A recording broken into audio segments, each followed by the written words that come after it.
விக்னேஷ் ராஜா இயக்கத்தில் தனுஷ் நடிச்சு வந்திருக்க படம் தான் கரை. இந்த படம் ரிலீஸ் ஆகிறதுக்கு முன்னாடியே தெரியும் கண்டிப்பாக சம்பவம் பண்ணணும்னு. அது ஏற்ற மாதிரியே படம் எப்படி இருந்துச்சுன்னா,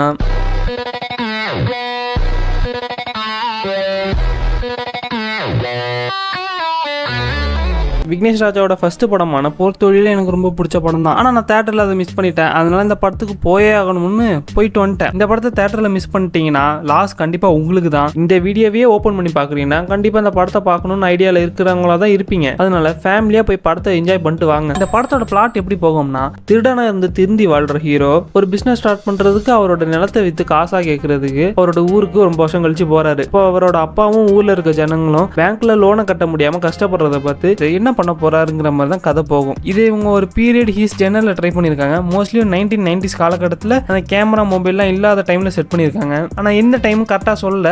ஆனால் மோஸ்ட்லி 1990s கிட்ட தான் இருக்கணும். ஏன்னா அப்போ ஒரு பெரிய படத்தோட ஷூட்டிங்கை காட்டியிருப்பாங்க. அந்த சீன்லாம் ஃபயரா இருந்தது. அது என்ன படம்னு தெரிஞ்சா கமெண்ட் பண்ணுங்க. இந்த படத்துல எனக்கு ரொம்ப பிடிச்ச விஷயமே படத்தை எந்த கோணத்துல கொண்டு போக போறாங்கிறதே நம்மளால கெஸ் பண்ணவே முடியாது. மோஸ்ட்லி கிளைமேக்ஸ் இதுதான் நடக்க போகுதுன்னு சொல்லிட்டு கெஸ் பண்ணிடலாம். ஆனால் ஸ்டார்டிங்ல இருந்து ப்ரீ கிளைமேக்ஸ் வரைக்கும் என்ன நடக்க போகுதுங்கிற ஒரு டென்ஷன்லேயே தான் நம்ம இருப்போம். அந்த அளவுக்கு ரைட்டிங்லாம் செதுக்கிட்டாங்க. மெயினா ஃபர்ஸ்ட் ஹாஃப்ல ஒரு பேங்க் ராபரி சீன் வரும். அதெல்லாம் ஒரு பீக் எக்ஸ்பீரியன்ஸ் தான் சொல்லுவேன். கேஸ்டிங் பொறுத்தவரை தனுஷ், ஜெயராம், சூரஜ், கருணாஸ் எல்லாம் பின்னிட்டாங்க. ஆனா மமிதாக்கு இந்த படத்துல ஒரு பெரிய ரோல் கிடையாது. அளவா தான் வருவாங்களே.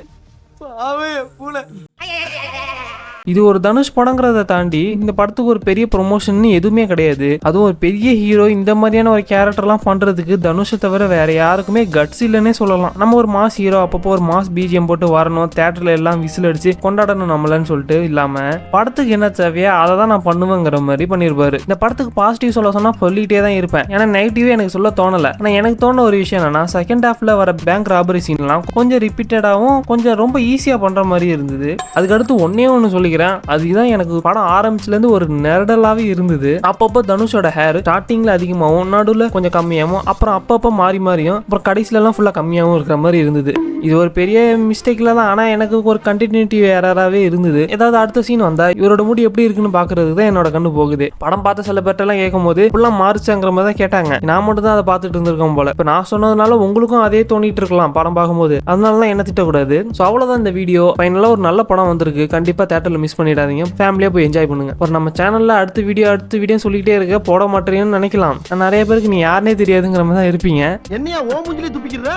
ஸோ அடுத்த ஒரு வீடியோலாம் வரும். அதனால சப்ஸ்கிரைப் பண்ணி வச்சுக்கோங்க. அதனால நெக்ஸ்ட் வீடியோல மீட் பண்ணுவோம். வரும் ஆனா வராதா? யோ வரும் சொல்லு, இல்ல வரான்னு சொல்லு. ஏன் இப்படி போட்டு குழப்புற?